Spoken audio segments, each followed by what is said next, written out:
اعوذ باللہ من الشیطان الرجیم بسم اللہ الرحمن الرحیم لقد نصرکم اللہ فی مواطن کثیرہ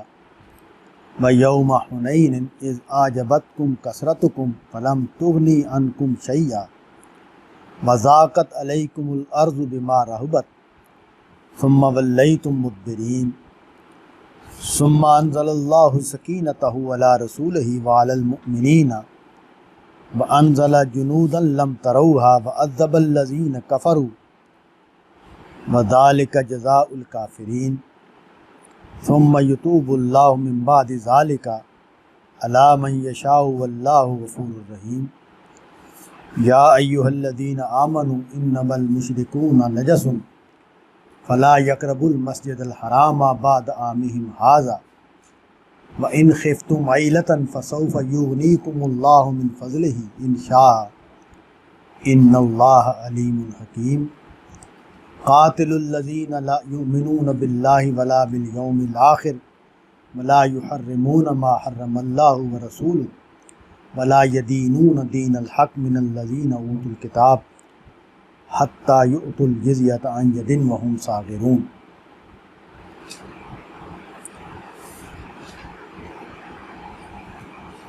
مضمون یہ زیر بحث ہے کہ اہل عرب جو ہیں ان کے خلاف ان کے استئصال کی کارروائی ہونی ہے، اور وہ صحابہ کے ہاتھوں سے ہونی ہے، جنگیں ہوں گی، اور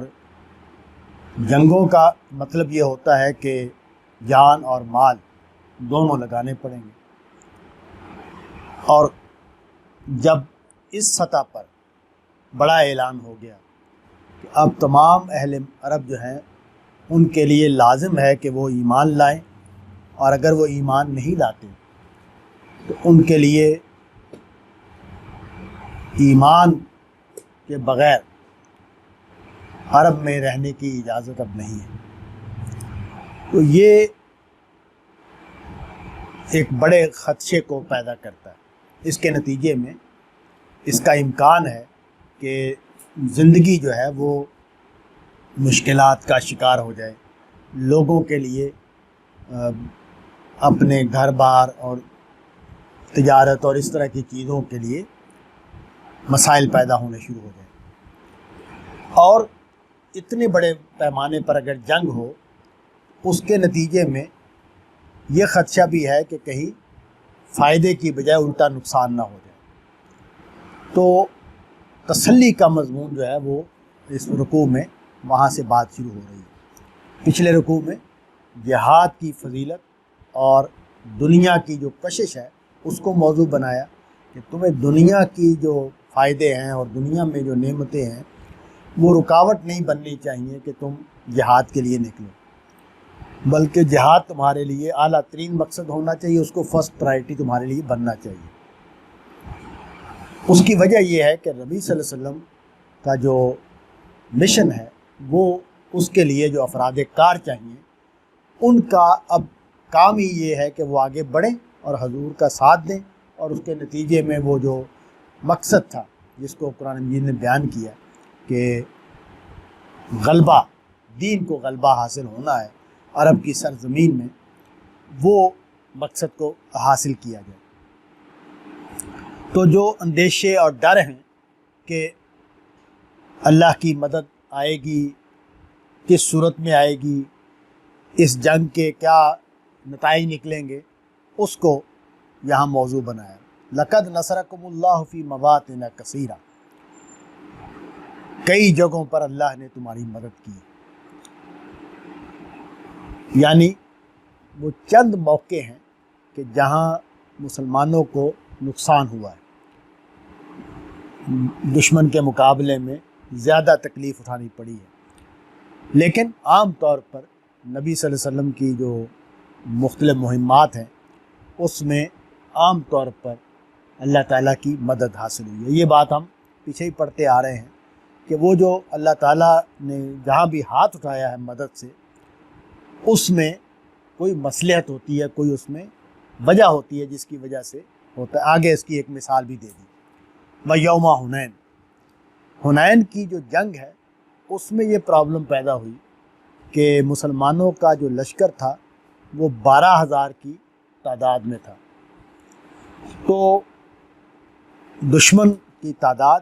مسلمانوں کے مقابلے میں کم تھی. اس نے ایک خاص طرح کا فخر پیدا کر دیا لشکر میں کہ اب تو کوئی مسئلہ ہی نہیں ہے اور کوئی پرابلم ہی پیدا نہیں ہوگی. لیکن جب جنگ ہوئی اور مسلمان میدان میں اترے اور دشمن کے تیر اندازوں نے حملہ کیا تو حوصلے اکھڑ گئے اور لوگ بکھر گئے، اور صرف نبی صلی اللہ علیہ وسلم اور چند صحابہ کے ساتھ وہاں اپنے پاؤں پر کھڑے رہے. استقامت کا ان کی طرف سے اظہار ہوا، لیکن باقی لوگوں کے پاؤں اکھڑ گئے. تو اب مقصد اللہ تعالیٰ جو ہے انہوں نے، چونکہ یہ دنیا امتحان کے لیے بنائی ہوئی ہے اور انہوں نے یہ طے کرنا ہے کہ کون کس جگہ پر ہے، اور مسلمانوں کی چونکہ تطہیر کا عمل بھی ہو رہا تھا کہ وہ لوگ جو جن کے اندر کوئی کمزوری ہے، کوئی خرابی ہے، اس کو ٹھیک کیا جائے، اس کو دور کیا جائے. اور اس معاملے میں کوئی رو رعایت اللہ کے ہاں نہیں ہے، اس مقصد کو حاصل کرنے کے لیے کہ جو تطہیر کا عمل ہونا ہے وہ پورے طریقے سے ہو جائے. چنانچہ قدم اکھڑ گئے، لیکن اللہ نے اس وقت بھی اپنے فضل سے، عنایت سے لوگوں کو توفیق بھی دی، لوگ واپس بھی آئے، پھر جنگ ہوئی اور کامیابی بھی حاصل ہوئی. اس کو بیان کیا کہ اذ اعجبتکم کثرتکم، جب تمہاری کثرت نے تمہیں فخر میں مبتلا کر دیا تھا. آجبہ کا جو فعل ہے وہ اس معنی میں ہوتا ہے کہ جب مجھے کوئی چیز بڑی دلکش لگتی ہو، اچھی لگتی ہو، تو وہ اترانا، جس کو ہم اردو میں اترانے کا لفظ بولتے ہیں، تو اس معنی میں بھی یہ لفظ استعمال ہوتا ہے. تو مسلمان کثرت میں تھے جیسے میں نے بیان کیا. جب وہ میدان میں اترے اور دشمن نے دفاعی جو پوزیشن اختیار کی ہوئی تھی وہاں سے تیر اندازوں نے تیر مارنے شروع کیے، تو اس کے نتیجے میں حوصلے ٹوٹنے شروع ہو گئے اور لوگ بھاگنے شروع ہو گئے، بکھرنے شروع ہو گئے. فَلَمْ تُغْنِ عَنْكُمْ شَيْئًا، تمہیں تمہاری کثرت نے کوئی مدد نہیں کی. ایک بات جو ہے نا اس مقام سے واضح ہوتی ہے کہ دنیا میں جو دھوکہ ہوتا ہے وہ اس نقطے سے ہوتا ہے کہ ہمیں تدبیر زیادہ قابل اعتماد نظر آتی ہے. یعنی میں نے جو محنت کی ہے، جو میں نے کوشش کی ہے، میں نے جو اسباب فراہم کیے ہیں، میں نے اس کے لیے جو تیاری کی ہوئی ہے، میں جس طرح اس کو عمل میں لا رہا ہوں، تو اس پر جیسے مثال آپ دیکھیں، کھیت اگانے کی مثال اگر ہم دیں تو ہم نے ہل چلایا، ہم نے بیج بوئے، ہم نے کھاد ڈالی، ہم نے اس کے لیے آب پاشی کا بندوبست کیا. تو یہ ساری چیزیں جو ہیں اس کے نتیجے میں ہمیں یہ لگتا ہے کہ یہ ہے جس کے نتیجے میں اچھی پیداوار ہوئی ہے. میں نے محنت کی تھی، میں نے اچھی کھاد دی، میں نے اچھے پیسٹی سائڈ استعمال کیے، میں نے یہ کیا، میں نے وہ کیا، اس کے نتیجے میں میری پیداوار بہت اچھی ہوتی ہے. تو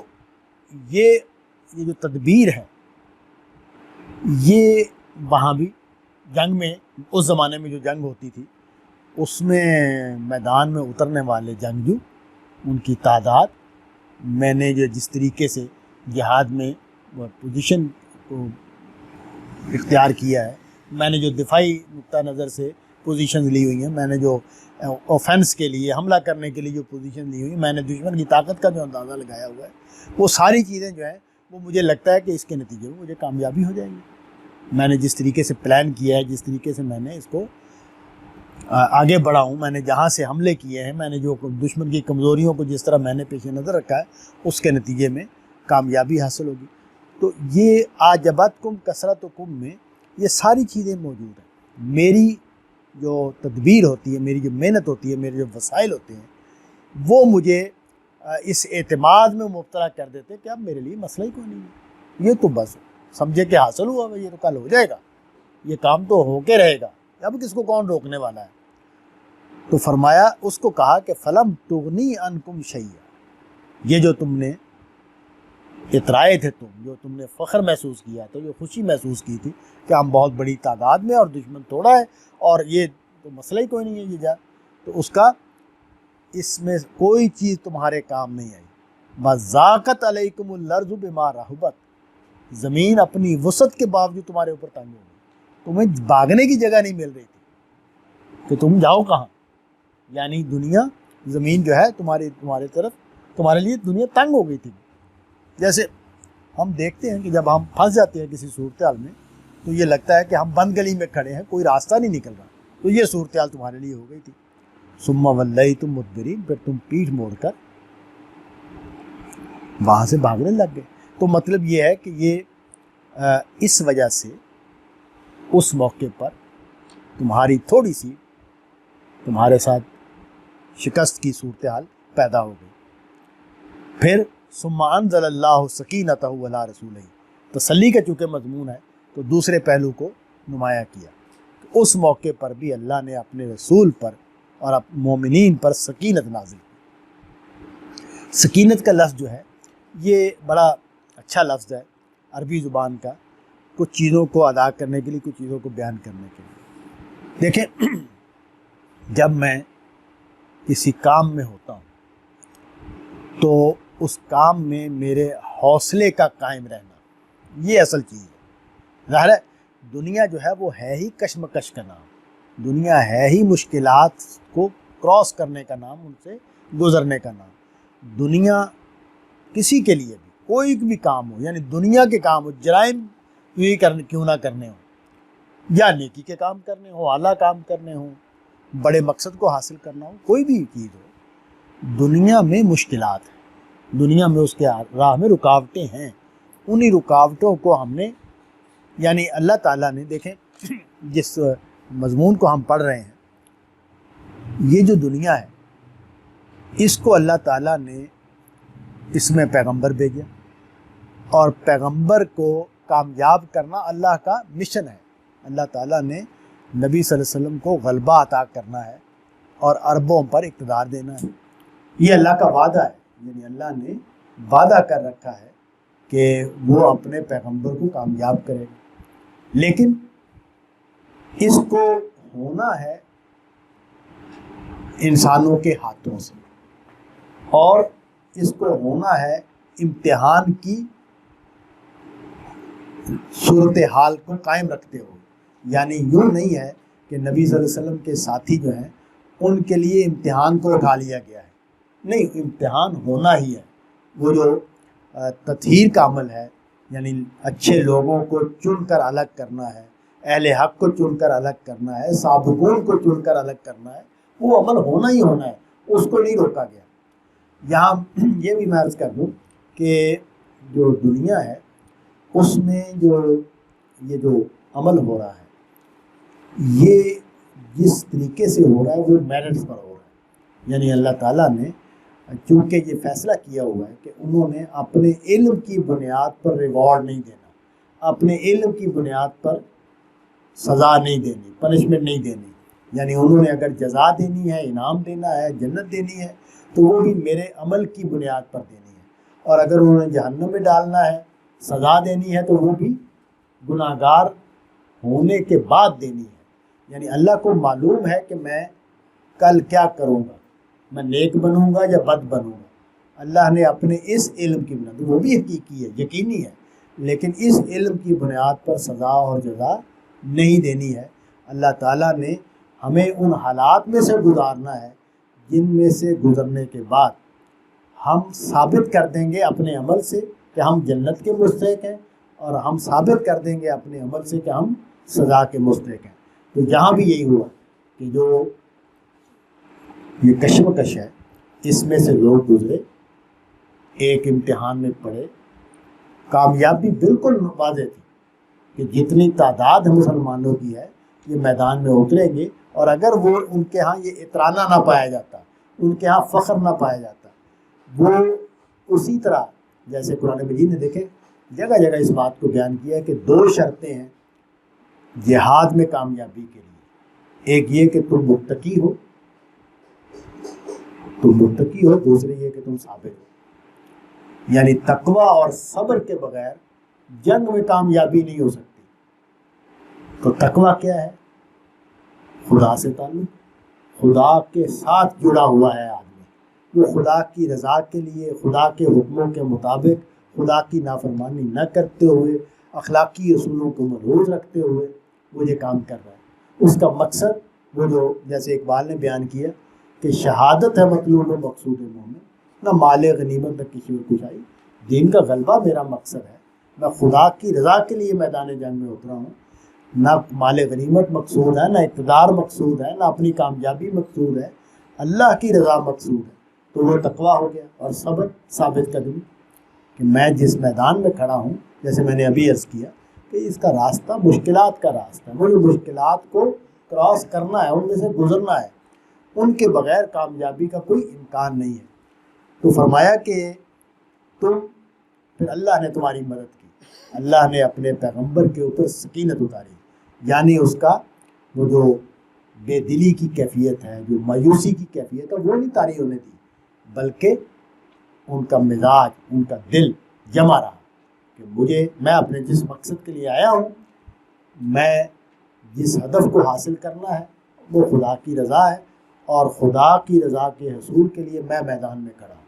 میں اکیلا بھی ہوں تو میں میدان میں کھڑا ہوں۔ اور یہی چیز بعض اہل حق پر بھی ہوئی، علی المؤمنین وانزل جنودا لم تروها، اور جیسے کہ کیونکہ پیغمبر صلی اللہ علیہ وسلم اللہ کے رسول ہے، اور جیسے میں نے عرض کیا کہ ان کے ساتھ وعدہ ہے، تو فرشتے اترے، انہوں نے آ کے مدد کی۔ اور یہ ہمیں معلوم ہے، پیچھے بھی ہم پڑھ چکے ہیں کہ فرشتوں کا جو بڑا مقصد ہے اترنے کا، ظاہر ہے اگر اللہ تعالیٰ نے دشمن کو خود مارنا ہو، جیسے کہ انہوں نے سورہ بقرہ میں ہم نے پڑھا کہ حضرت موسیٰ کو کہا یہودیوں نے کہ آپ اور اپنا خدا جا کے لڑو، تو اللہ کو جب لڑنا ہوگا تو پھر تو صورتحال ہی مختلف ہے نا، پھر تو اللہ کا فیصلہ آئے گا، مار دے گا سب کو، وہ تو اللہ نے کرنا نہیں ہے۔ دنیا میں جو کچھ ہونا ہے وہ اسباب کے تحت ہونا ہے، وہ جب ہوتا ہے تو وہ قرآن نے کئی جگہ پر اس بات کو بیان کیے کہ پھر مہلت نہیں ملے گی، پھر ایمان کا کوئی فائدہ نہیں ہوگا۔ وہ جب فیصلہ آ جائے گا، جیسے اہل مکہ نے کہا کہ فرشتے نازل ہوں، تو اس کا جواب یہی دیا کہ فرشتے اگر نازل ہو جائیں گے تو اس کے بعد ساتھ ہی مار بھی دیا جائے، پھر کوئی مہلت نہیں ملے گی، امتحان ختم ہو گیا نا۔ تو وہ جب خدا کا فیصلہ اس طرح آتا ہے تو امتحان کی نوعیت ختم ہو جاتی ہے، اس لیے یہ ضروری تھا کہ اہل حق ہی کو اس میں استعمال کیا جائے۔ چنانچہ اللہ تعالیٰ نے خصوصی مدد نازل کی، حضور کا حوصلہ قائم رہا، حضور کھڑے رہے، حضور کے بعد ساتھی آپ کے ساتھ کھڑے رہے، جس کے نتیجے میں جو باقی لشکر تھا اس کے لیے بھی ممکن ہوا کہ وہ حضور کے حوصلے کو دیکھتے ہوئے حوصلہ پکڑے، میدان میں اترے اور دشمن کا مقابلہ کریں۔ اور پھر اللہ تعالیٰ نے فرشتوں کو بھی ساتھ مدد کے لیے اتار دیا۔ وَعَذَّبَ الَّذِينَ كَفَرُوا، چنانچہ وہ لوگ جنہوں نے کفر اختیار کیا تو ان کو سزا مسلمانوں کے ہاتھوں سے دی گئی۔ وَذَلِكَ جَزَاءُ الْكَافِرِينَ، اور یہی ان کافروں کی جزا ہے، یعنی ان کو بہرحال ان کا استحصال ہونا ہے، ان کا خاتمہ ہونا ہے۔ ثُمَّ يَتُوبُ اللَّهُ من بعد ذلك علی من یشاء واللہ غفور الرحیم، یہ جو اللہ کی رحمت ہے یہ اللہ جس پر چاہتا ہے کرتا ہے۔ مطلب یہ ہے کہ اللہ تعالیٰ کی طرف سے نظر عنایت ہونا اور بندوں کو توبہ کی توفیق ملنا، یہ سارا جو عمل ہوا ہے اس میں لوگوں نے رجوع کیا ہے نا، وہ واپس آئے ہیں، تو یہ جو واپس آنے کا عمل ہے یہ اللہ تعالیٰ کی توفیق ہے جس کے نتیجے میں ہوتا ہے۔ تو اس لیے کہا کہ الی من یشاء، اور واللہ غفور الرحیم، یہ بتا دیا کہ انسانوں کی خطاؤں کے باوجود، انسانوں کی غلطیوں کے باوجود، چونکہ اللہ نے بنیادی طور پر مہربانی اور معاف کر دینے، درگزر کرنے کا طریقہ اپنایا ہوا ہے انسانوں کے لیے، تو اللہ تعالیٰ معاف کر دیتے ہیں۔ توفیق کن کو ملتی ہے؟ واپسی کی، توبہ کی توفیق کن کو ملتی ہے؟ وہ اللہ کا ایک قانون ہے کہ جن کے اندر سچائی پائی جاتی ہے، خلوص پایا جاتا ہے، ان سے ہونے والی غلطی کو اللہ تعالیٰ نظر انداز کرتے ہیں اور ان کو توبہ کی توفیق دیتے ہیں۔ یا ایھا الذین آمنوا انما المشرکون نجس فلا یقربوا المسجد الحرام بعد عامہم ھذا، اے ایمان والو، یہ جو مشرک ہیں یہ ناپاک ہیں، چنانچہ اس سال کے بعد یہ مسجد حرام کے قریب نہ آئیں۔ وَإِنْ خِفْتُمْ عِلَةً، اور اگر تمہیں ڈر ہو اس بات کا کہ اس کے نتیجے میں تنگ دستی آ جائے گی، تنگ حالی پیدا ہو جائے گی، فَسَوْفَ يُغْنِيكُمُ اللَّهُ مِنْ فَضْلِهِ، تو پھر اللہ تمہیں اپنے فضل سے غنی کر دے گا، ان شاء، اگر وہ چاہے۔ ان اللہ علیم حکیم، اللہ جاننے والا ہے، اللہ حکمت والا ہے۔ یہ ایک اور اعلان ہوا، وہ اعلان یہ ہوا کہ ابھی تک فتح مکہ کے بعد مشرکین حج کر رہے تھے، یعنی مسلمان بھی حج کر رہے تھے اور مشرکین بھی حج کر رہے تھے۔ اگرچہ اہتمام مسلمانوں کے پاس آ گیا تھا حج کا اہتمام، لیکن مشرکین کو منع نہیں کیا گیا تھا کہ وہ حج نہیں کر سکتے۔ اب یہ کہہ دیا گیا کہ مشرکین حج کرنے کے لیے نہیں آ سکتے۔ اچھا، اب حج جو ہے وہ اہل مکہ کے لیے دو پہلو رکھتا ہے، یعنی اہل عرب کے لیے آج بھی ہے اور پہلے بھی یہی تھا۔ وہ دو پہلو یہ ہیں کہ ایک تو یہ کہ یہ عبادت ہے، یعنی خدا کے گھر کی زیارت کرنا، اس میں جا کے حج کی جو رسوم ہیں ان کو ادا کرنا، تو وہ ایک عبادت کا پہلو، ایک غیر معمولی عبادت ہے جس کو لوگ وہاں جا کرتے۔ دوسرا بڑا حصہ اس کا یہ تھا کہ چونکہ پورے عرب سے مختلف لوگ آتے تھے، تو تجارت کا ایک بہت بڑا مرکز بن جاتا تھا حج کا وہ موقع، اور اس میں جگہ جگہ سے مال آتا تھا، اور اہل مکہ کی بہت ساری چیزیں لوگ خرید کے لے جاتے تھے، باہر سے آئی ہوئی بہت ساری چیزیں اہل مکہ کے لیے روزگار کا ذریعہ بنتی تھی، اور پورے عرب میں معیشت کی ایک بڑی ایکٹیویٹی پیدا ہو جاتی تھی حج کے موقع پر۔ تو اگر مشرکین کو روک دیا، اس وقت آبادی زیادہ ان کی تھی، بہت بڑی تعداد میں مختلف جو قبائل تھے وہ ابھی تک شرک کے مذہب پر تھے، تو اگر ان کو مکہ آنے سے روک دیا جائے گا تو اس کے نتیجے میں تو ہماری جو تجارت ہے وہ ٹھٹر کے رہ جائے گی، اور پھر ہمارا جو کاروبار ہے وہ محدود ہو جائے گا، اور اس کے نتیجے میں لوگوں کے لیے مالی مشکلات پیدا ہو جائیں گی۔ تو اس کو یہاں بیان کیا۔ پہلی بات تو یہ واضح رہے کہ یہ بیان کر دیا گیا کہ اس سال کے بعد مشرک حج نہیں کر سکتے، یعنی اب جو کہ مقصود یہ ہے کہ جو اصل مقصد ہے، جو اصل ہدف ہے کہ جو علاقہ ہے حرم کا علاقہ، یہ توحید کا مرکز بن گیا ہے، اور اس میں اب شرک کی نجاست اس حد تک بھی قابل قبول نہیں ہے کہ شرک کا مذہب رکھنے والا حج کرنے کے لیے آئے۔ ہمارے ہاں مسلمانوں نے اس کو اس سختی سے نافذ کیا اس بات کو کہ کسی غیر مسلم کے لیے اب حرم کی سرزمین میں داخلے کی اجازت نہیں ہے۔ لوگ چلے جاتے ہیں لیکن وہ دھوکہ دے کے جاتے ہیں۔ بیان پہلے تو کوئی پاسپورٹ ویزا وغیرہ بھی نہیں ہوتا تھا، تو اس لیے لوگوں کے لیے زیادہ آسانی ہوتی ہوگی کہ وہ چلے گئے، نہیں بتایا کسی کو کہ میں کون ہوں۔ جیسے بڑا مشہور ہے کہ یہ جو گرو نانک ہیں یہ حج کیا ہوا ہے، چلے گئے تھے حج کرنے کے لیے، لیکن وہاں ظاہر بتایا نہیں ہوگا کسی کو کہ میں یہ بتا دیا ہوگا میں انڈیا سے آیا ہوں اور حج کی تقریبات میں شامل ہو کے واپس آ گیا۔ لیکن اب چونکہ تھوڑی سی مشکلات اس میں پیدا ہو گئی، لیکن قانون چونکہ بن گیا ہے، پاسپورٹ ہوتا ہے،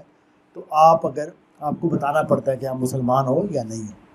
تو اگر آپ یہ کہو گے کہ میں مسلمان نہیں ہوں، تو وہ کرسچن بھی ہو، یہودی بھی ہو، یعنی اہل کتاب میں سے بھی ہو، اس کو بھی جانے کی ہمارے ہاں اجازت نہیں ہے۔ اس میں غامدی صاحب جو ہیں وہ اختلاف کرتے اس بات سے کہ نہیں، اس کا تعلق صرف انہی مشرکین کے ساتھ ہے جو اس وقت اہل مکہ اہل عرب تھے،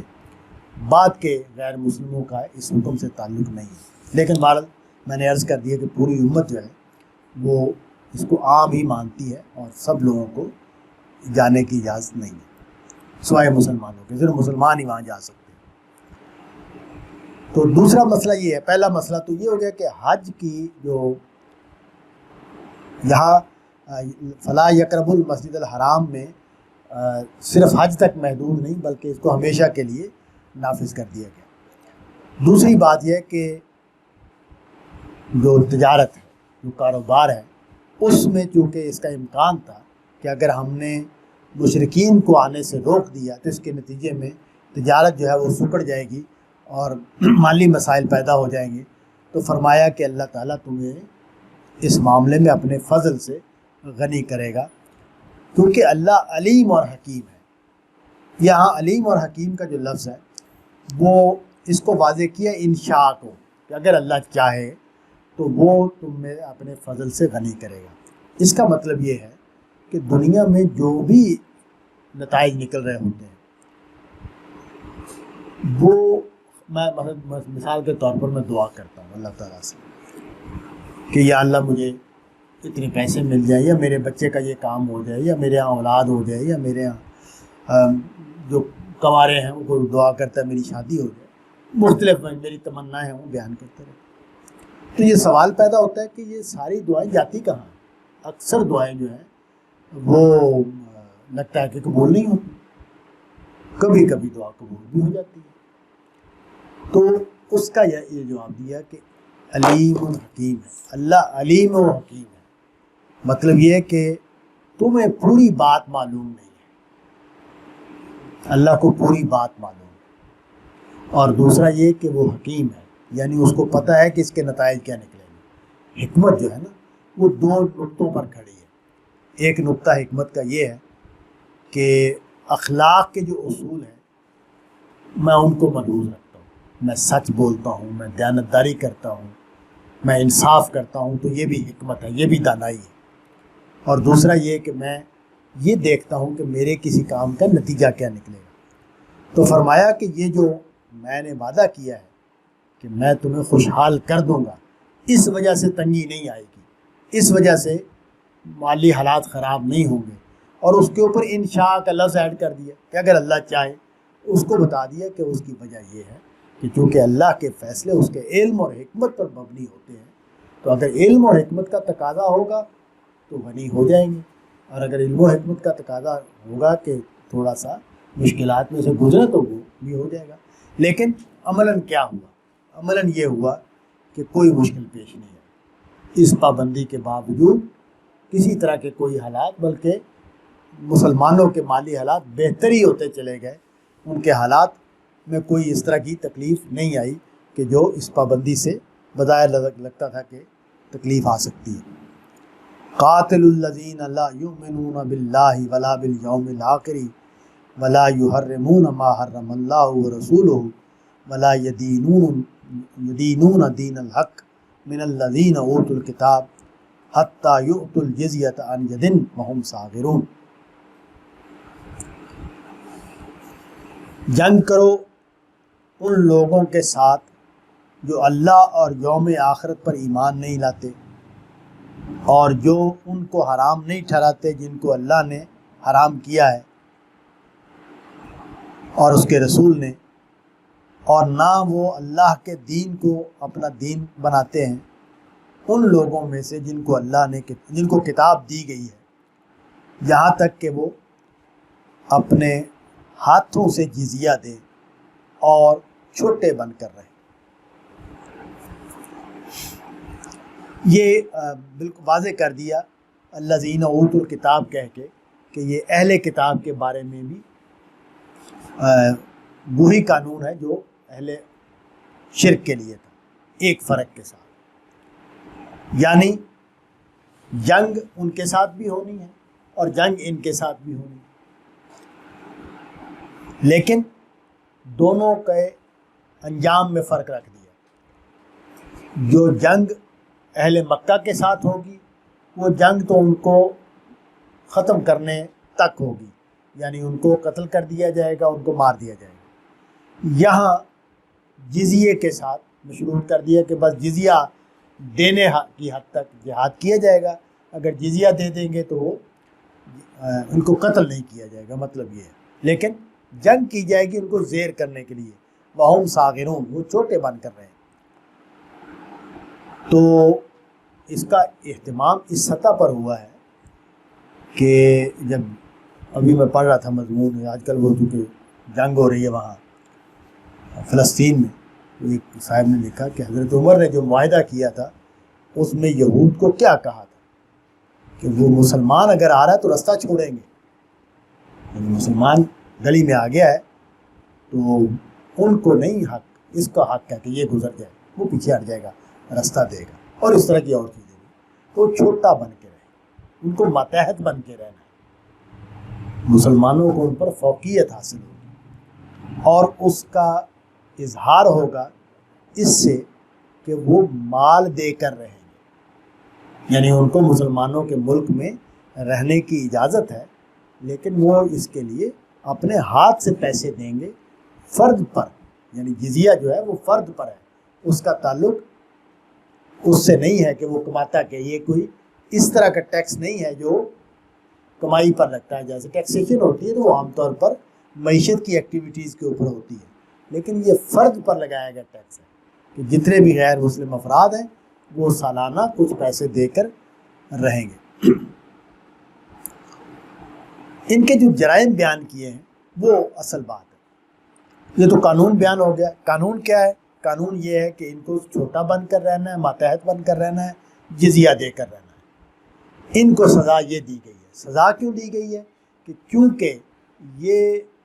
نبی صلی اللہ علیہ وسلم پر ایمان نہیں لائے۔ ان کا جرم یہ ہے کہ ایک سچا پیغمبر ان کے بیچ میں آیا، اس نے ان کو دین کی دعوت دی، حق کی دعوت دی، اور ان پر واضح تھا کہ یہ سچا پیغمبر ہے۔ یہ قرآن مجید نے مختلف جگہوں پر اس کو واضح کیا ہے کہ یہود، جو عرب کے یہود ہیں، ان کو کوئی شبہ نہیں تھا کہ یہ خدا کے سچے پیغمبر ہیں، اور اس کے باوجود انہوں نے نہ ماننے کا فیصلہ کیا، کیونکہ ان پر اتمام حجت ہو گیا، یعنی ان پر ان کا یہ فیصلہ ظاہر اللہ کرتے ہیں کہ کسی پر اتمام حجت ہوا ہے یا نہیں ہوا، تو وہ چونکہ ان پر واضح تھا کہ یہ خدا کے پیغمبر ہیں، تو ان کو سزا یہ دی گئی کہ ان کے ساتھ بھی قتال کیا جائے گا، اور ان کو چھوٹے بن کر رہنا، جزیہ دے کر رہنا ہے۔ تو پہلا جرم یہ بیان کیا کہ یہ اللہ اور اس کی آخرت پر ایمان نہیں رکھتے۔ مطلب کیا ہے؟ مطلب یہ ہے کہ ان کا ایمان حقیقی نہیں ہے۔ یہ ویسے ہر اس قوم کا یہی حال ہے، جیسے ہمارے ہاں بھی ہے کہ ہم چونکہ نسلی مسلمان ہیں تو ہمارے ہاں آخرت کا تصور ہے، اس کا بیان بھی ہو رہا ہے، اللہ کا تصور ہے اس کا، لیکن نہ ہم حقیقی طور پر اللہ کو ماننے والے ہیں، نہ حقیقی طور پر آخرت کو ماننے والے ہیں۔ تو یہی ان کا حال تھا، یعنی بے عملی، دنیا پرستی، اور آگے جو ان کے اہل علم کے اگلے رکوع میں جرائم بیان ہوئے وہ بھی اسی کو بیان کرتے ہیں کہ کس طرح بڑے بڑے جو راہب، اور جیسے ہمارے ہاں درویش کا لفظ بولیں گے، اور اسی طرح علماء، ان کی زندگیاں کیا ہوتی ہیں، وہ کیا کچھ کر رہے ہوتے ہیں، اس کو آگے قرآن مجید نے اس کی تصویر کہہ دی۔ تو کہا کہ یہ اللہ اور آخرت پر ایمان نہیں رکھتے۔ یہ بات میں آپ کو عرض کر دوں کہ اللہ اور آخرت پر اگر کسی کا حقیقی ایمان ہوگا تو وہ کوئی بھی آواز اٹھے گی، جب کہا جائے گا کہ میں حق پیش کر رہا ہوں تو وہ اس کو سنجیدگی سے سنے گا۔ یہ ممکن نہیں ہے کہ وہ اس کی پرواہ نہ کرے، یعنی وہ فیصلہ کرے گا، اور کہیں حقیقی دلیل پر وہ انکار کرے گا یا اقرار کرے گا۔ یعنی ہم چونکہ مسلمان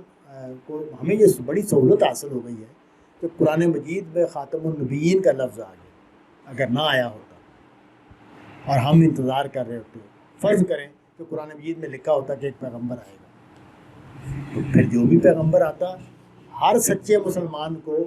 اس مشکل میں ڈال دیتا کہ وہ فیصلہ کرے کہ اس کو ماننا ہے یا نہیں ماننا، اور وہ جا کے تحقیق کرے، معلومات کرے کہ ایک بندے نے پیغمبر ہونے کا اعلان کیا ہے، میری کتاب میں لکھا ہوا ہے کہ پیغمبر نے آنا ہے اور مجھے اس پر ایمان لانا ہے، مجھے اس کا ساتھ دینا ہے۔ ان کے ساتھ تو عہد لیا ہوا تھا حضرت موسیٰ علیہ السلام کہ تمہارے بھائیوں میں سے جو پیغمبر آئے گا اس کی ساتھ دینا، تم نے اس کی مدد کرنی ہے۔ تو ایک بات تو یہ ہو گئی، یہ اس سے ثابت ہوا کہ دنیا پرستی کی وجہ سے انہوں نے نبی صلی اللہ علیہ وسلم پہ ایمان۔ پھر وَلَا يُحَرِّمُونَ مَا حَرَّمَ اللَّهُ وَرَسُولُهُ، وہ جو حلال اور حرام ہے اس میں یہ اپنے فقہا اور اپنے علماء اور اس کے نتیجے میں بدعات اور وہ جو چیزیں، ولا یدینون دین الحق، اور اللہ کے دین کو، اللہ کا دین یعنی جو تمنائیں ہوتی ہیں، جو بدعات ہوتی ہیں، وہ بدعات کہاں سے پیدا ہوتی ہیں؟ بدعات بھی دینی تمناؤں سے پیدا ہوتی ہیں۔ سب سے خطرناک چیز جو ہے وہ دینی تمنائیں ہیں، جو مذہبی طبقات پیدا کر لیتے ہیں اور اس کے نتیجے میں بہت سارے اعمال پیدا کر لیتے ہیں۔ تو یہ ان کے جرائم بیان کیا اور ان کی سزا بیان کی۔ تو بنیادی طور پر اس رکوع میں دو چیزیں ہم نے پڑھی ہیں۔ ایک تو یہ کہ اہل کتاب کے لیے کیا سزا ہے اور اس کا قانون کیا ہے، ان کو کس طریقے سے ان کو قتال ان کے خلاف بھی ہوگا، جنگ ان کے ساتھ بھی ہوگی، لیکن اس کا ہدف کیا ہے۔ دوسرا جو موضوع پیچھے سے چلا آ رہا تھا، تسلی کا مضمون ہے کہ مسلمانوں کو اس سے گھبرانا نہیں چاہیے، جہاد کے لیے نکلیں، اپنے مشن کو پورا کریں، اپنے ہدف کو حاصل کریں، جو مشکلات پیش آئیں گی اس میں اللہ ان کی مدد کرے گا۔ آخر دعوانا ان الحمد للہ رب العالمین۔